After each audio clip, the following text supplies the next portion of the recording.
Thank you for viewing the Indiana State University COVID-19 Vaccine Town Hall. Our moderator for today will be Josie Angel. Josie is a sophomore majoring in operations and supply chain management with a minor in business analytics and Spanish.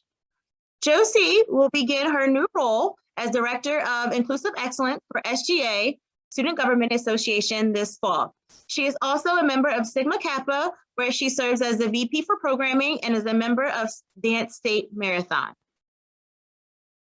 Our featured speakers are Dr. Andy Morgan, Interim Vice President of Student Affairs at Indiana State University, and Dr. Darren Brucken, a Vigo County Health Commissioner, as well as Hospital Medicine Director at Regional Hospital.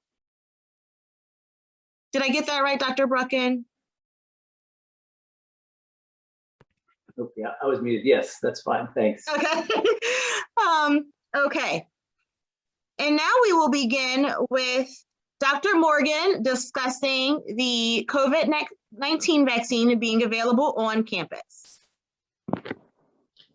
Thank you, Lauren. So the COVID-19 vaccine has been available on campus since last week, and all ISU students and employees are eligible to receive it here on campus. It is the Pfizer vaccine, and they can receive it over at the Student Health Center. On April 5th, all students and employees received an email, and on your screen you can see what that email looks like, and it's from noreply@coronavirus.in.gov, and you can click on your unique link to schedule your appointment. Appointments are available for the first dosage of Pfizer through next Wednesday at the Student Health Center here on campus. You can walk into the Student Health Center between 8 a.m. and 4:30 to receive the vaccine because they do have many openings available to receive it. You can also receive the vaccine at other locations throughout the Vigo County area, and other locations do have the Pfizer vaccine, but other locations also have the Moderna vaccine. So you have a couple choices. We brought the vaccine clinic here on campus because we thought it'd be more convenient for our students, especially those who live on campus. So we hopefully you'll take advantage of that. Thank you, Dr. Morgan. Oh. You are welcome. And now I will turn it over for Josie to start the questions that we collected from the ISU community. All right, so our first question for Dr. Morgan is going to be, will Indiana State University require employees and/or students to get the vaccine? Thank you, Josie. At this time, no. Throughout the country, we are seeing many private institutions require it, such as in the state of Indiana, we've seen Notre Dame require it for next year. But we've only really seen one public institution in the country require that, and that's Rutgers in New Jersey. And obviously, different location of the country, and they are requiring it. But it is something that we're being aware of because there could be the chance that the state legislature may require it, but I don't see that happening yet. And we're not seeing that with any other state in the country requiring that yet for their college students. There were some universities in Indiana this academic year that required all residential students to receive the flu vaccine. We saw that at IU, but we did not require that. So if we're going to make any decision on that, it would have to be in the next coming weeks if we're for the next semester. But you may have certain requirements for students to receive it, such as if they're doing clinicals, such as in nursing, or they're working in a nursing home. Athletes may be required. We'll have to see what the Missouri Valley Conference requires of our student athletes, or even the NCAA.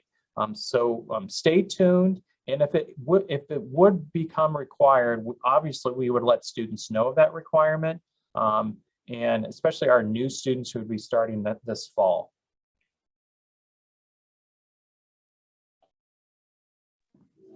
If I have received my first dose of the vaccine while at home in another state, am I eligible to get my second dose on ISU campus? If yes. If so, are the sign-up procedures any different for me?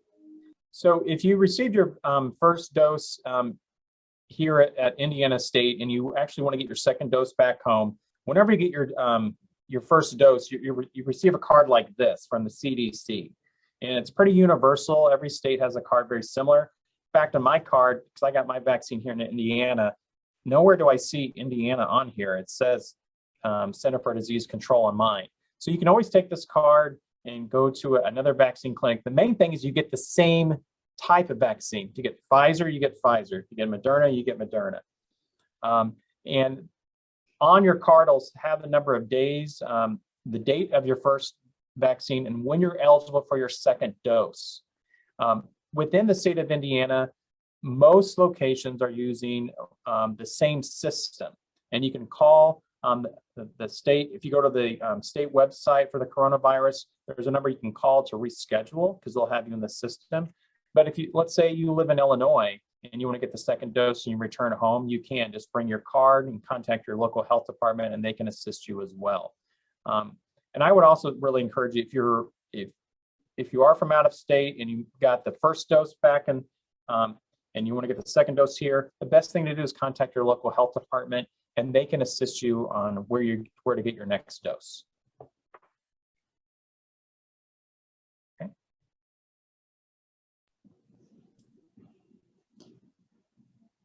Okay, so now we'll begin our questions for Dr. Brucken.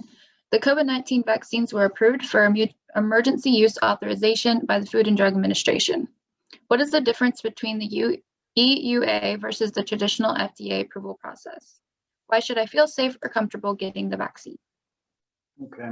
Well, thanks for asking me to be here to help answer some questions. So the emergency use authorization, when a company comes to product or comes to the marketplace with a new product, there's only two options when you apply to the FDA. You can either apply for emergency use authorization or something called BLA, which is Biologics Licensing Application. That's just for traditional FDA approval. That process usually takes 2 to 5 years to unfold fully. EUA administration or authorization, whenever we seek that as a drug company, they're looking because the benefit of rolling out their product outweighs any other reasons to not pursue the usual BLA type of application process. The observational data that unfolds with the BLA application, like I said, it's a minimum of 24 months of observational data, especially with vaccine development. So the rationale for seeking the EUA was obviously of paramount importance to get it in people's bodies as quickly as possible to start the vaccination process during this pandemic. Why should you feel safe? Well, there's been 850 million vaccines nearly right now worldwide that have been administered to people. And every single shot has been surveilled. Everything has been observationally studied. We look for safety. Everything has been published. Nothing is hidden. So if people have adverse events, that is being tracked not only statewide, federally, nationally, internationally, and everything's being shared. So the safety out there of these messenger RNA vaccines, the Moderna and the Pfizer, are unbelievably safe. The side effect profile is so low. Even the Johnson & Johnson, which right now is on a quick pause, but it will be back soon. Very, very safe vaccine. You know, and you look at safety versus efficacy, it's not like we're talking about something that could be detrimental but barely works. These things are anywhere from 88 to 99% efficacy as far as, you know, the different manufacturers and things moving across, even with the variants that are out there in society. So the pros and the cons, you know, the pros are enormous, the cons are very minimal. Has the technique used to make the COVID-19 vaccine been used successfully before? Yes and no. What most people don't understand about messenger RNA vaccine technology is the thought of messenger RNA technology actually came back in the 1990s. So it's been around a long time. When SARS 2002 first broke over in Asia, they actually started making this platform back then. The next year, 2003, the original SARS fell off the face of the earth. And that was due to mitigation strategies from China and Southeast Asia as an area, as a territory. In 2012, when MERS came about, that's the Middle Eastern Respiratory Virus Syndrome, when it came about, Moderna, actually, which existed at that time, said, we've got the platform for the vaccine. And they already pushed it out. They brought it off the shelf and started using it again. But they identified where MERS comes from, how it could be controlled, and there was no need for the vaccine. They shelved all of that technology, and it came back, obviously, when SARS-2 or COVID-19 came about in December of 2019. Moderna brought it off the shelf and immediately said, we have the platform, we know how to do this. And they put it into implementation. And the first vaccine was actually administered February the 6th of 2020, just 6 weeks after the actually description of the genomic sequence of SARS, of COVID-19. So it's been around a long time. We also use it in medicine with targeted immunotherapy for chemotherapeutic drugs for that delivery system. Has there been a documented study on the long-term effects of the mRNA vaccine on humans or animals? I'd love to be able to talk to this person in particular to answer this question, because it depends on what is meant by long term. Do we know what these things are going to be like 40 years from now or 15 years from now? No, we really don't. But observational data, meaning when we started using messenger RNA vaccines and putting it into animals and into humans, what do we know to date? Right now we know it's very, very safe. We know it's safe across animal lines. Otherwise, it wouldn't be out there under the emergency use authorization. So right now, the observational data is barely a year old. Everything has, followed suit with what we expect it to be, which is extremely safe. Is that not to say that some attorney somewhere is not going to start saying, if you received the vaccine in 2020 and now 36 years later, you come down with some neurologic issue, or are you, open for compensation? Who knows? I mean, those things we don't know. But if you look at the actual molecular structure, how does messenger RNA vaccine technology work? All you're doing is introducing an instruction code into the cytoplasm of the cell to make a protein. That protein then gets expressed by a few cells. Your body picks it up, recognizes that it's foreign material, much like having a splinter underneath your skin. It's foreign material, your body will attack it. Then that instruction code is degraded by the body. It's not replicated, it's not reproduced. So should that cause long-term effects? Absolutely not. It should not. Biologically, molecularly, it should not cause any long-term effects. And people, the other part, messenger RNA, I know RNA, everyone thinks, okay, that's my genomic makeup, that's my DNA. RNA is not DNA. They're similar, obviously, because of the technology there, but RNA is not DNA. DNA is housed in our cellular nuclei, not in the cytoplasm, which is where messenger RNA works.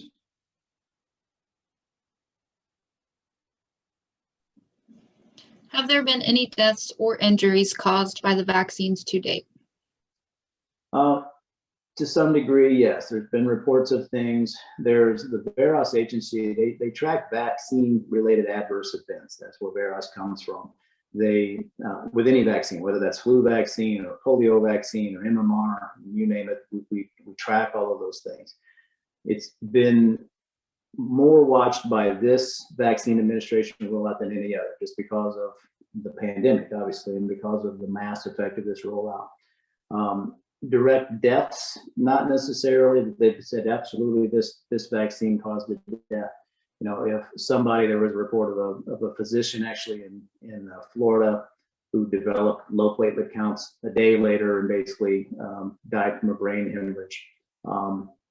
More likely coincidence rather than the vaccine causing that. It's not having any other reports. So we had some allergy issues, some anaphylaxis issues, and they're talking about for every million vaccines given, we've had 2 cases of anaphylaxis per million doses given, which is an abrupt allergic response. That's why these vaccines are given in a controlled environment with emergency medicine personnel standing around for that literally 1 in a million type of chance that you're going to have an allergic response. Anaphylaxis can be life-threatening if you're not in the environment to have emergency medical personnel, which all of our vaccines are given in that setting. Will any of the vaccines stop me from contracting COVID-19? And will any of the vaccines stop me from spreading COVID-19? We don't really know about the spreading part just yet. Anytime you get a vaccine, it serves a couple of purposes. The first purpose is to give your body the ability, the tools necessary to fight off the actual invasion of the virus from causing symptomatology in you. Is it still, could you walk through a big, theoretical cloud of it, walking through a crowded bar? Absolutely. And if it gets into your upper airway, that's when you're neutralizing the antibodies that your body has in store because of the vaccine are able to combat the virus here in your upper airway rather than getting into your lungs and causing organ damage and everything else. So, and what we know from the Israeli data and the European data, and we see it here in the United States as well, fully vaccinated people can still test positive. They test positive because they're still exposed to it. The caveat, important part though, is they're not sick. They literally have, a runny nose or head congestion for a day. So they are able to combat the process. And when viruses invade our body, it's not the virus causing specific harm. It's your immune response to the viral invasion that creates symptoms, whether that's a common cold virus, adenovirus, typical coronavirus, you name it. It's your body's immune system doing that to you. So when we talk about the symptoms of an infection, that's your body's response. So the vaccines give your body the ability to fight this thing off if you're exposed to it. And, can you stop, from contracting COVID-19? Well, if you wear a mask and you stay mitigated and you don't put yourself in environments where you're going to be exposed to it, then yes, you'll likely not contract COVID-19 regardless. Could you theoretically spread it? Well, if you get it in your nose and you carry it around for 6 hours or whatever before your neutralizing antibodies are able to do their job, there's a potential. And remember, there's also the possibility, because these things are not 100% efficacious, they are 99%, 95%, 96%, but there's always those few cases of breakthrough where the vaccine just doesn't work for that limited handful of people.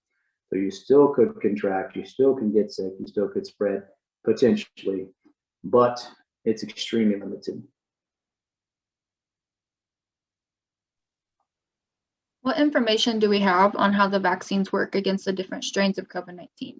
Has one vaccine worked better? Well, it's an interesting question. From what we believe right now, knowing the current literature and the current study that's out there, these vaccines promote a neutralizing antibody response to multiple areas of these protein binding sites on the M-spike protein, multiple different areas. The issue is that we're racing against the variants. And right now we have 4 main variants available or, present in the United States, between the South African and the Brazilian, the UK variant, so on and so forth. A 5th has just been described as well in California, this double mutant variant. There has been more than 4,000 of these variants already described worldwide, however.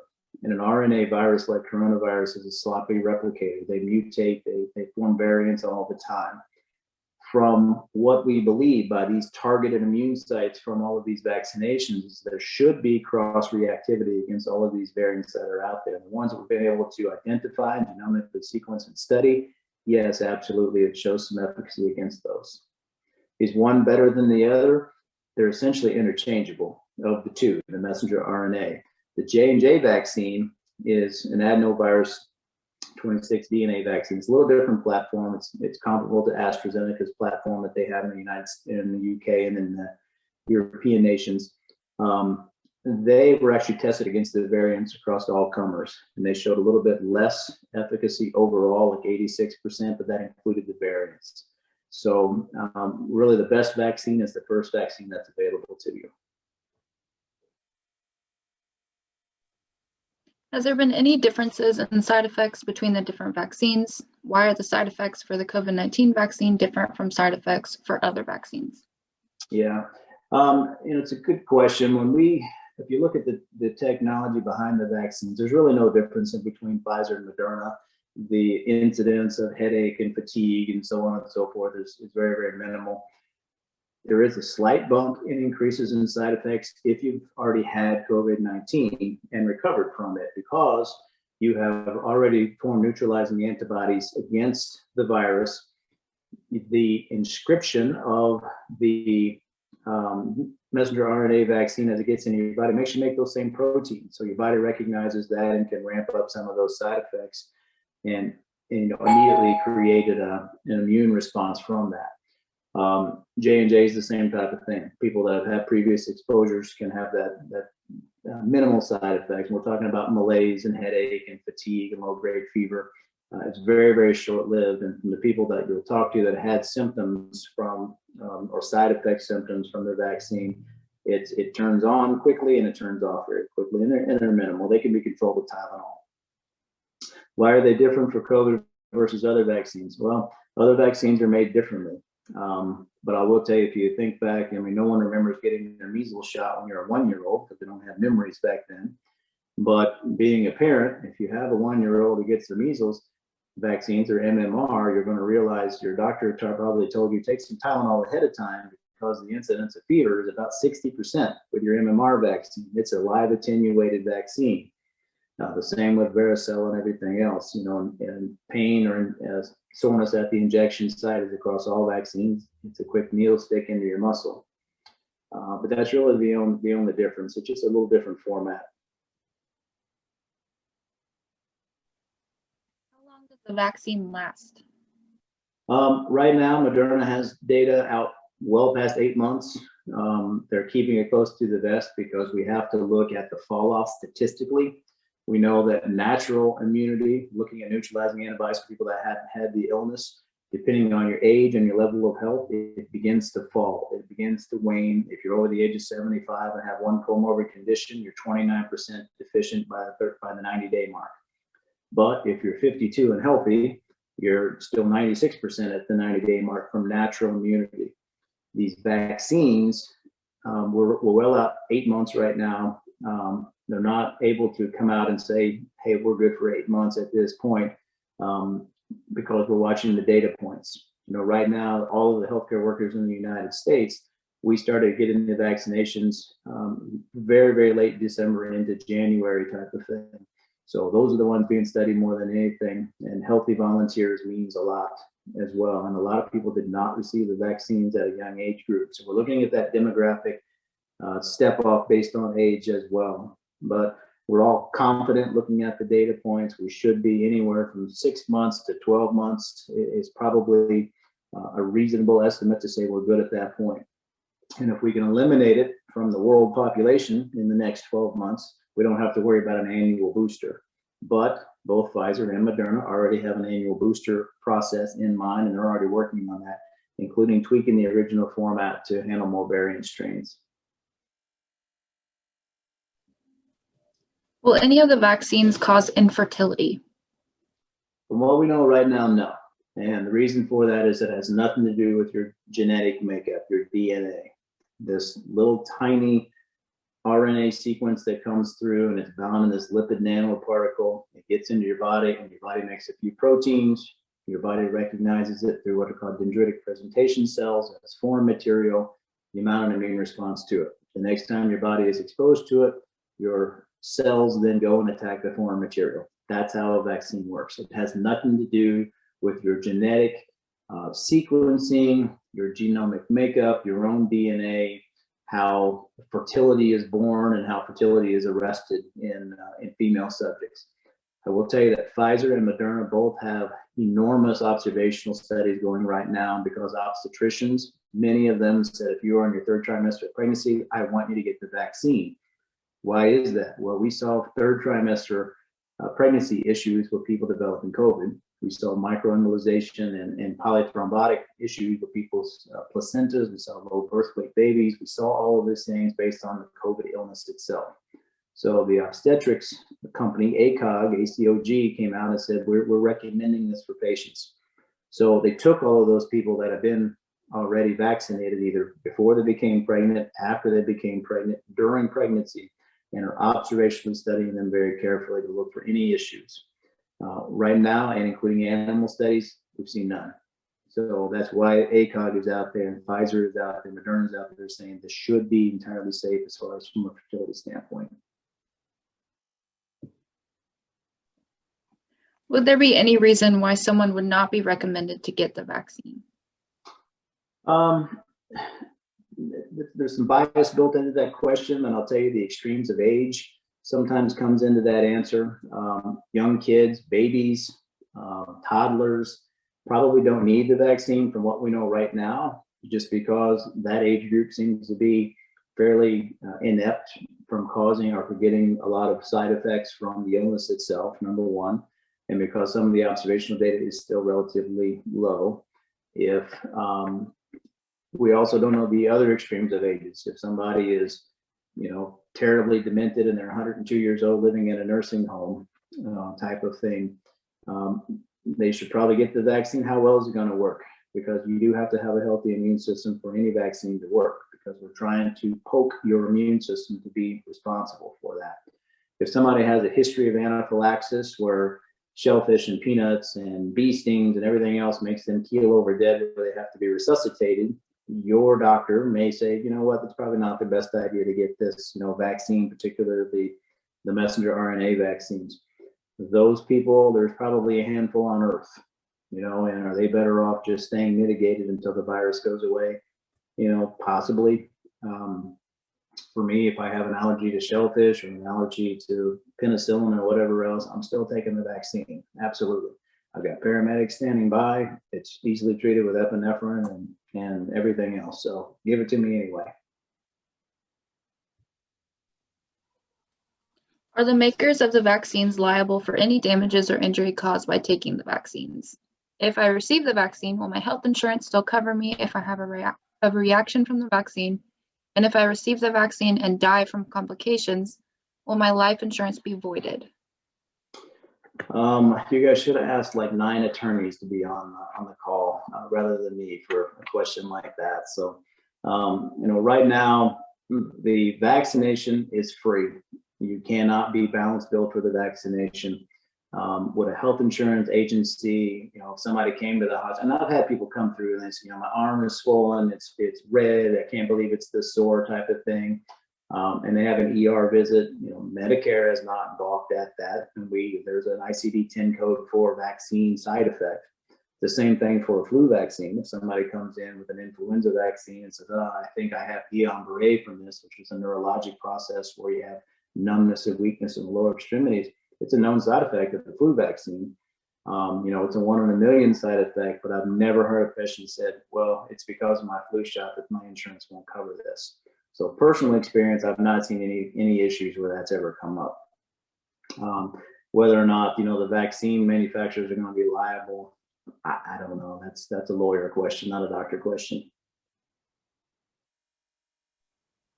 If most college-age students who get COVID-19 have no or few symptoms, why should I get the vaccine? Whether or not to get the vaccine is that $1 million question. And really, it's like with any life decision, you weigh the pros and the cons. Okay. The pros of getting the vaccine. You don't get quarantined if you're exposed to somebody who's a positive. You don't unknowingly have COVID-19 and infect somebody else, like a younger sibling or a grandparent or your Uncle Gus, who decided I'm going to be pig-headed and not get the vaccine, and I'm 72 and have diabetes, and then he dies from it. If you're a college athlete, and what Dr. Morgan had mentioned, whether or not that's going to be mandatory. If I'm a college athlete and I'm getting presented this and my option is take the vaccine and don't get quarantined, don't cost yourself practices and game time. And, we lost entire athletic seasons because of the COVID-19, the pandemic last year. There's a million reasons to get the vaccine. Why shouldn't you? Well, my buddy got it and got the illness and he did fine. Your buddy might have been lucky. There's been 13,000 people under the age of 30 who have died in the United States from COVID-19, directly from COVID-19, not from some askew COVID-19 related illness, directly from the virus. So 13,000 people may not seem a lot when you're talking about, 75 million or whatever worldwide that, has a certain illness, but that's a lot of people. That's the entire population, basically of Indiana State University, and it's close to it. So it's people are not fully immune to dramatic illness. And right now, look at the news. Look at the state of Michigan. These variants are coming through. They are more transmissible. They're more infectious, and they're causing higher hospitalizations. The states around us right now are popping up a 400% increase, 600% increase in hospitalizations. And then we have long COVID as well, where people carry side effects from the COVID illness at this point, lifelong. We know that the fibrin deposition from the pulmonary disease that people come through and they have their respiratory failure and different things, it doesn't go away at all. It stays there. So we have people that are still on oxygen to this day who entered COVID-19. They fought their battle in February and March and April of last year, still on oxygen, still unable to work. Chronic fatigue has been linked to this, headache, and what people call the COVID fog, where the mentation is just never the same because they battled hypoxemia or low oxygen levels for so long.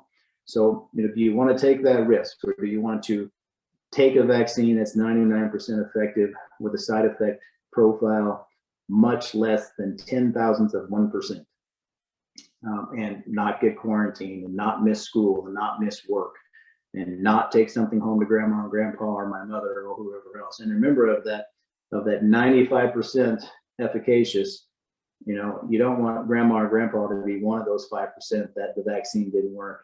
And you took the opportunity to run to your favorite bar, go to fraternity parties or whatever else, and then come back home for the holidays and bring home COVID-19 to your 12-year-old sister and your 92-year-old great grandmother whose vaccine is worn off. So you got to make those decisions, weighing the pros and the cons. Well, I test positive for COVID-19 after getting fully vaccinated.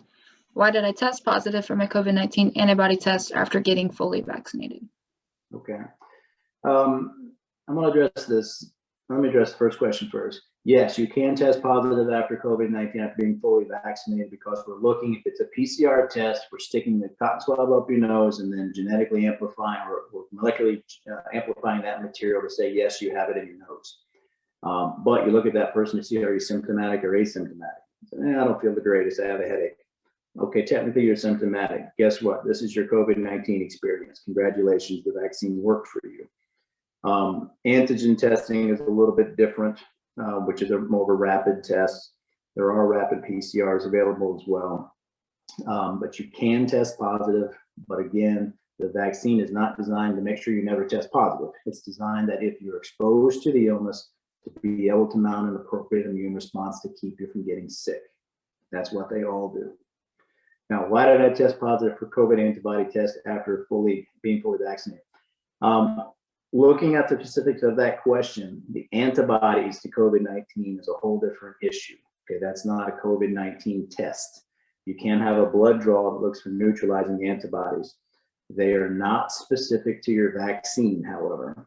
So, and there is an IgG test that's out there for somebody to prove immunity against COVID-19 if you had natural immunity, meaning you had the illness and you fought it off. That looks at a group of neutralizing antibodies. Pfizer and Moderna, they have their own specific tests. It may not cross over with Abbott or whoever else has got these tests that are built for these things. So an antibody test means that you've had some sort of seroconversion or some positivity, your body has an additive immune response to COVID-19, whether that's through natural immunity or through a vaccination process. Hopefully that makes sense.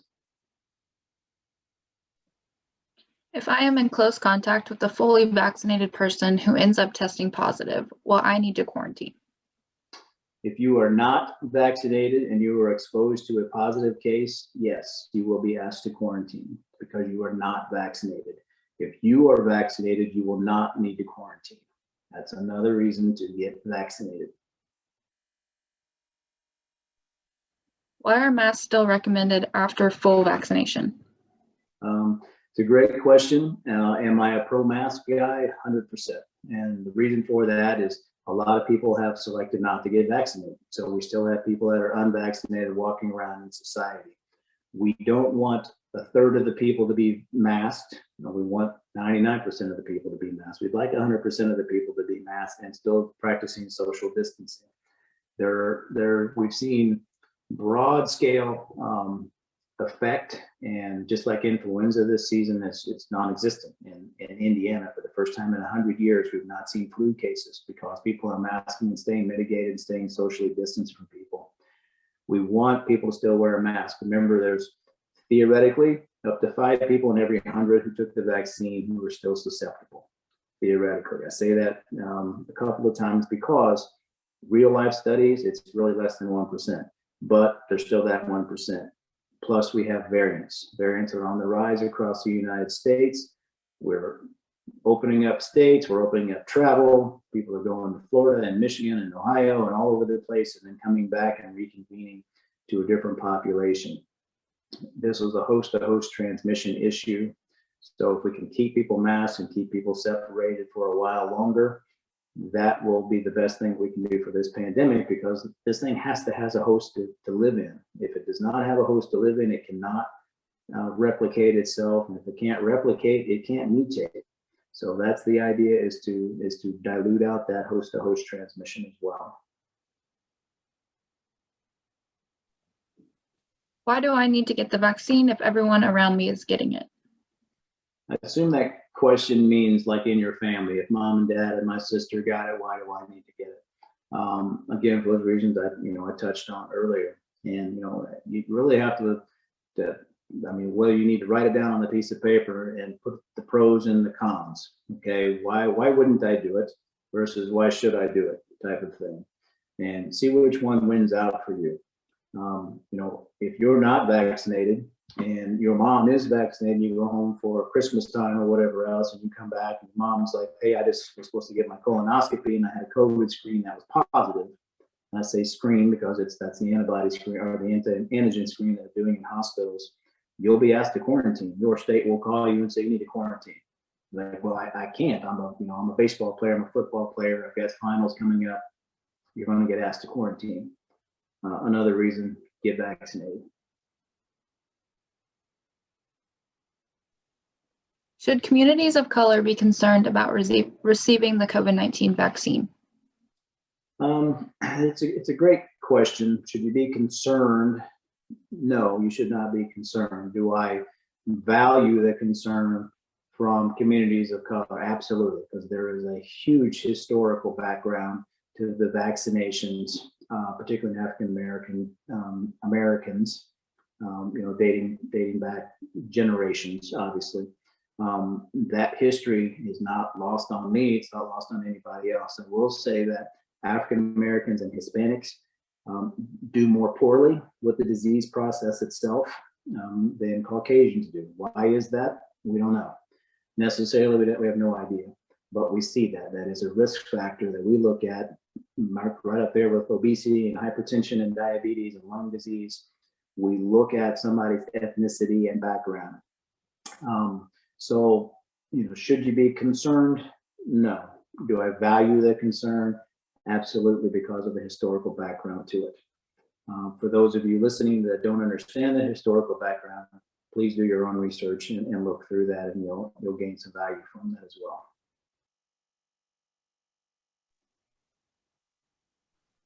Thank you, Dr. Brucken, Josie, and Dr. Morgan. If there are any other final remarks, please feel free. We can have it here. Also, for the audience, if you are viewing this and you have any further questions, please feel free to contact isu-contacttracing@indstate.edu, which is our contact tracing email, and we will send your questions directly to our featured panelists for follow-up. And then we will also have those responses made publicly. So now I would like to turn it over to Dr. Morgan for your final remarks. Thank you, Lauren, and thank you for hosting this program to answer these, so we can answer these questions. And we just really encourage our students and our employees to do their own research and make the choice on to do something. And basically, we've shared the facts, and Dr. Brucken's done a fabulous job sharing the factual information so you can make a wise decision. I've made the choice to get the vaccine because I don't want to have to quarantine if anyone in my family gets it. And fortunately, my entire household has gotten it. And I'm doing it because I don't want to, if I would get the virus, I do not want to spread that to my loved ones and my friends or to students or anywhere on campus. So that is the reason why I got it. And I had no side effects after dose 1 or dose 2. And I know several people who haven't, and some people have had some minor side effects as well. So I've made that choice, and I encourage you to do it as well. Thank you, Dr. Morgan. I actually want to share that I received my second dose of the Moderna today, and we actually have the very similar, or actually the exact same reason on why I actually got vaccinated. I am really looking forward to visiting my family and traveling to Philadelphia to see my loved ones. And I wanted to make sure that I was safe as well as they were safe. So I also received the vaccine to protect my family. And now let's turn it over to Dr. Bruckett for his final remarks. I want to thank you again for asking me, to be here. I appreciate the opportunity. I wish the original format would have worked out to be able to field some questions in real time. Before I get away from this completely, I do want to address a couple of the typical things that I hear, and somebody mentioned it earlier about people being microchipped and we're adding things to people's DNA to track them.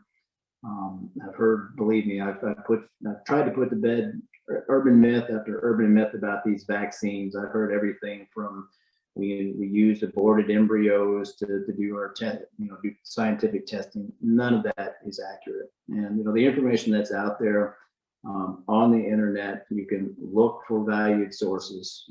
Research through the CDC. Look at Pfizer's background in vaccine research and development. Look at that Moderna and BioNTech, figure out where it came from, look at the history behind these types of things so that you can understand that, this stuff that I'm able to spit out is because I had to learn all of these things, moving through this process as a role of the health commission. I'm a biochemist, at heart. That's what I trained when I was at ISU. So all of these things register as true with me. I was first in line in my hospital for the vaccine. The vaccination process is the only way through this pandemic. It is the only way. We know that by looking at things. The thought of herd immunity is brought up often. That means that when the percentage of the population has been exposed, then the infectivity ratio goes down so low that it weans itself out. If we let natural selection do that by not getting vaccinated, that's going to take 8 years by most models to get to that point. 8 years of this. So that means 7 more years of masking and mitigation and closures and all of that. Nobody wants to do that. The scientific evidence behind the safety of the vaccines, the efficacy of the vaccines, it's enormous. It far surpasses any other vaccine platform we've ever been able to put out in the history of mankind. And remember too that the world is small right now. We all want to travel. We all share information immediately. That was not available in 1960. If I needed to talk to somebody in London in 1960 and be able to talk to 1,000 people at once, forget it. It's not happening. Now we can share information in real time worldwide, and that has helped us with this entire process. So, individually, you have to control your variables, what's around you, what decisions that you make. Again, weigh out your pros and cons and trust trustworthy sources. Don't trust some rhetoric or somebody saying, I heard this. That's going to be poor advice. And a lot of people wear their ignorance across their chest. So do your own research, make your own decisions. Right now, we're seeing a huge uptick in younger, healthy, unvaccinated people showing up in hospital emergency rooms. Right now, the ICUs in Michigan just reported they're 86% full. Pediatric hospitalizations are on the rise. Everything is going the wrong direction from our younger people right now. So now is the time to act to get yourself vaccinated. Thank you. Thank you once again to Dr. Brucken, Dr. Morgan, and Josie for moderating. For more information, please visit Indiana State's website at indstate.edu/COVID. Also, if you have follow-up questions to this presentation, please email isu-contacttracing@indstate.edu, and we will address your questions. Thank you and have a good day.